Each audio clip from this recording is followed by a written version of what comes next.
আসসালামু আলাইকুম রহমতুল্লাহি ওয়া বারাকাতুহু। আমরা প্রতিনিয়ত অনেক কাজ করি। নিজের কাজ, অফিসের কাজ, সামাজিক কাজ, অনেক কাজ করি। আমরা রাসূলুল্লাহ সাল্লাল্লাহু আলাইহি ওয়াসাল্লামের মাধ্যমে যে সর্বোত্তম কাজগুলো, তার মধ্যে কয়েকটার কথা আমরা জানতে পারি। ১ নাম্বার হচ্ছে মানুষের মনে খুশির সৃষ্টি করা।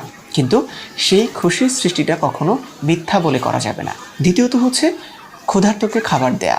আমাদের চারপাশে যারা আছে, যারা ক্ষুধার্ত, তাদেরকে আমরা খাবার খাওয়াতে পারি। পঙ্গু, অসহায়, অসুস্থ, এদেরকে আমরা সহযোগিতা করতে পারি।